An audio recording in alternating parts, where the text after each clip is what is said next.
आपको चैप्टर 8 बताया था ट्रिग्नोमेट्री, जिसमें मैंने आपको टेबल बताई थी सारे एंगल्स की वैल्यू की। अब वो जो वैल्यूज वाली टेबल है वो आपके इस 9 चैप्टर में यूज होगी। इसमें है सम एप्लीकेशन ऑफ ट्रिग्नोमेट्री।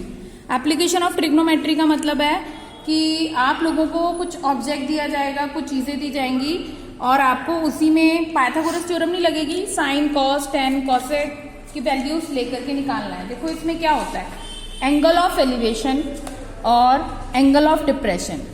कोई भी चीज, कोई कार है, कोई मैन है, कोई टावर है, कोई बेस उसका ये होगा हमेशा, इसको बोलते हैं angle of elevation. Angle of elevation down to upward, जो डाउन से अपवर्ड पे बनता है उसको बोलते हैं एंगल ऑफ एलिवेशन। ठीक है, ऑब्जेक्ट आपका हमेशा यही होगा। अब और ये हो जाएगा आपका लाइन ऑफ साइट, मतलब जहां से वो एंगल ऑफ एलिवेशन बन रहा है। और ये होता है आपका ऑब्जेक्ट जिसकी वो बात कर रहे हैं। ऑब्जेक्ट होगा यहाँ पर बेसिकली यही होगा ना। अब ये है आपका एंगल ऑफ एलिवेशन हो गया, ये हॉरिजॉन्टल लेवल हो गया जो ग्राउंड पे होता है, ये ऑब्जेक्ट हो गया, ये लाइन ऑफ साइट हो गई। सेकंड होता है angle of depression. Angle of depression बनता है अपवर्ड टू डाउनवर्ड्स, यानी कि वो जो एंगल है वो यहां बनेगा। ठीक है, ऑब्जेक्ट होगा नीचे, ऑब्जेक्ट होगा नीचे, हॉरिजॉन्टल लेवल होगा ये। ठीक है, एंगल बन रहा है यहां ये, लेकिन वो एंगल ऑफ नेक्स्ट था एंगल ऑफ डिप्रेशन, जिसमें हॉरिजॉन्टल लाइन ये है आपकी, एंगल बनता है अपवर्ड से डाउनवर्ड, ऑब्जेक्ट नीचे होता है। ठीक है, तो ये आपकी लाइन ऑफ साइट वही रहेगी हमेशा। एंगल यहां बनेगा और ये वाला एंगल यहां पर हम लिख देंगे, क्यों? क्योंकि ऊपर से आप ट्राइंगल नहीं ले सकते, लेकिन ये एंगल अगर इक्वल है तो जो दो लाइनें पैरेलल हैं आपकी, तो ये दोनों एंगल आपके इक्वल हो जाएंगे क्योंकि ऑल्टरनेट एंगल है। ठीक है, अब आप आ जाओ एक्सरसाइज से, एक्सरसाइज 9.1। 9.1 पहला क्वेश्चन है, a circus artist is climbing a 20 metre long rope, 20 metre long rope which is tightly stretched and tied from the top of a vertical pole। एक तरफ पोल है जो कि वो पोल के साथ बांध दी गई है। ठीक है, फ्रॉम द ग्राउंड, ग्राउंड पे एक पॉइंट होगा, कोई चीज होगी तभी वो बंधी होगी। ठीक है, ये रोप बांध दी गई है। Find the height of pole, height of pole यही होगी। ठीक है, अब उन्होंने बोला and the angle made by the rope, जो एंगल है आपके रोप के बीच में वो कितना है, 30 डिग्री उन्होंने बताया आपको। तो देखिए अब ये आपको देखना है कि आपको क्या गिवन है और क्या निकालना है। देखो ये एंगल है और मैंने तुम्हें बताया था एंगल के सामने वाली साइड होती है परपेंडिकुलर। ठीक है, एंगल के साथ वाली साइड होती है बेस, और ये हाइपोटेन्यूज हमेशा रहता है। तो आपको क्या निकालना है, परपेंडिकुलर निकालना है, हाइपोटेन्यूज आपको मेंशन है और एंगल भी आपके पास है। तो देखो आपने फिगर बनाई और यहां लिखा है AC इक्वल टू 20 जो आपको गिवन है, theta equal to 30 degree, angle B हमेशा 90, चाहे वो वॉल हो, चाहे वो पोल हो, चाहे वो टावर हो, सब 90 डिग्री पे ही बनते हैं। ठीक है, एंगल बी 90 डिग्री। अब इन ट्राइंगल ABC मुझे ये निकालना है, ये है परपेंडिकुलर, ये है हाइपोटेन्यूज। परपेंडिकुलर और हाइपोटेन्यूज जो है वो किस में आता है, साइन थीटा में। तो हमने यूज कौन सा फॉर्मूला किया, साइन थीटा। ठीक है, साइन थीटा का फॉर्मूला होता है P/H। थीटा ये है, एंगल के सामने वाला P AB और H हाइपोटेन्यूज कितना हो जाएगा, AC। साइन थीटा कितना है, 30 डिग्री। AB की वैल्यू H मानी है आपने, और AC की वैल्यू 20। साइन 30 की वैल्यू क्या होती है, देखो अब इस टेबल का यूज हो रहा है 1/2, मैंने डायरेक्ट रख दिया ये, इसलिए आपको याद करनी पड़ेगी।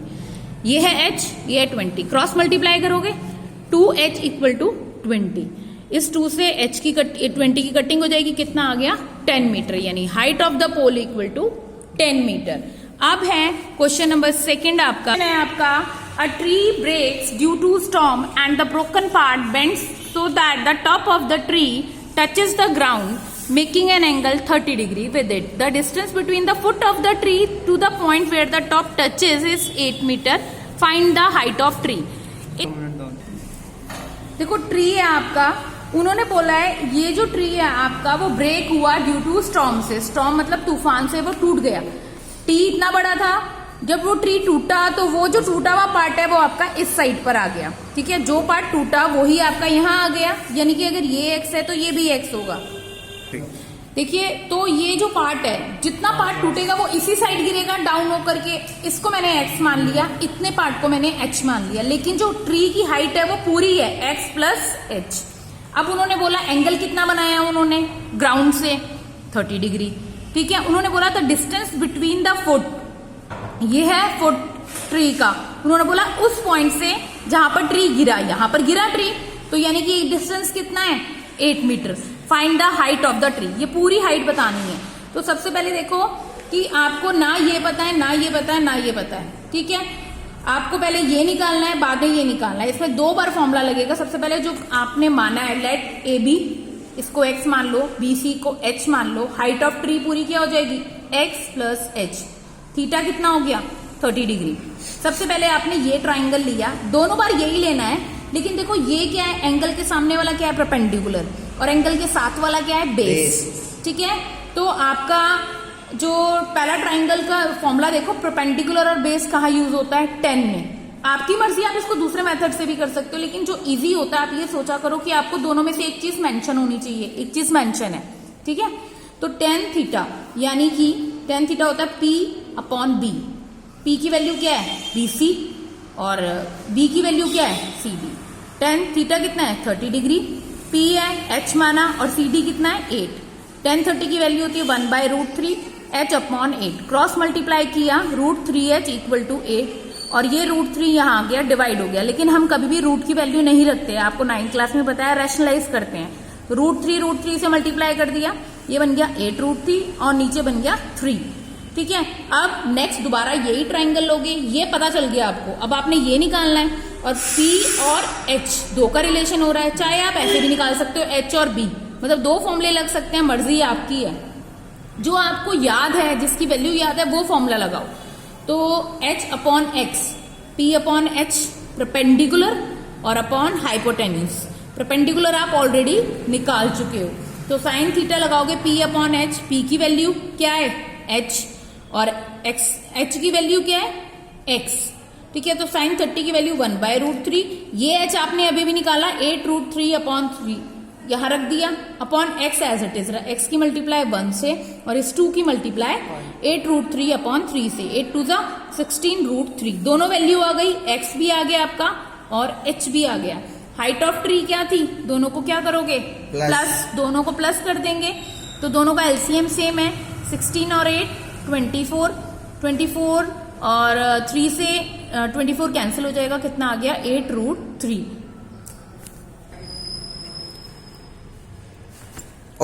Question number 3. A contractor plans to install 2 slides for the children to play in a park. For the children below age 5 years, she preferred to a slide whose top is of height 1.5 and inclined an angle 30 degree. ठीक है, whereas the elder children she wants to step a slide at height of 3 meter, inclined an angle 60 degree to the ground. What should be the length of each slide? ने slides ली हुई हैं, लेकिन यहाँ 2 तरीके की children's की बात हो रही है कि एक कॉन्ट्रैक्टर ने स्लाइड्स बनाने को बोला, एक बिलो 5 इयर्स और एक एल्डर चिल्ड्रन, ठीक है। बिलो 5 इयर्स के लिए जो स्लाइड बनेगी उसकी जो हाइट है 1.5 होगी और एंगल बोला गया है थीटा, तो आपको लेंथ निकालनी है। अब स्लाइड तो ऐसे ही होगी या नहीं होगी। इसी तरीके से एल्डर चिल्ड्रन में जो एंगल दिया गया स्लाइड का वो 60 डिग्री दिया गया, हाइट दी गई 3 मीटर। अब इसकी भी लेंथ निकालनी है, ठीक है। इसको मान लिया PQR और स्लाइड की लेंथ को Y, इसको मान लिया ABC और स्लाइड की लेंथ को X। जो जो मेंशन है वो आपने लेट करके लिख दिया।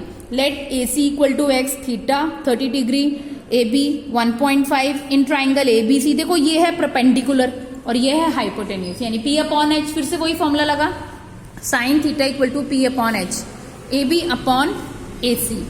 थीटा कितना है 30 डिग्री, P कितना है 1.5 और H कितना है X।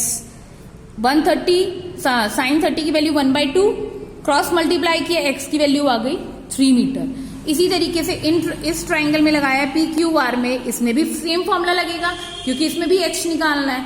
साइन P और Y theta 30 degree, PQ 3 metre in triangle PQR sine 60 degree, P upon H equal to 3 upon Y, क्योंकि ये 3 है और ये Y है। साइन 60 की वैल्यू क्या होती है अब √3/2, ठीक है। क्रॉस मल्टीप्लाई किया √3y इक्वल टू 2 3 6। तो अब ये √3 यहाँ मल्टीप्लाई हो रहा है, उधर जाके डिवाइड हो जाएगा। फिर से रैशनलाइज करोगे दोनों साइड पे, ये बन गया 6√3 और √3 इंटू √3 3। इस 3 से 6 की कटिंग हो गई, कितना आ गया 2√3। y की वैल्यू 2√3 एंड x की वैल्यू 3 मीटर। अब आप क्वेश्चन नंबर 4 और 5 बिल्कुल सिंपल है, आप लोग खुद करोगे, ये मैं नहीं कराऊंगी। कल मैं आपको 6, 7, 8 में जो भी आपको एक एक टॉपिक के होंगे, मेथड के होंगे, वो क्वेश्चन मैं आपको समझा दूंगी। बाकी की PDF बना करके आपको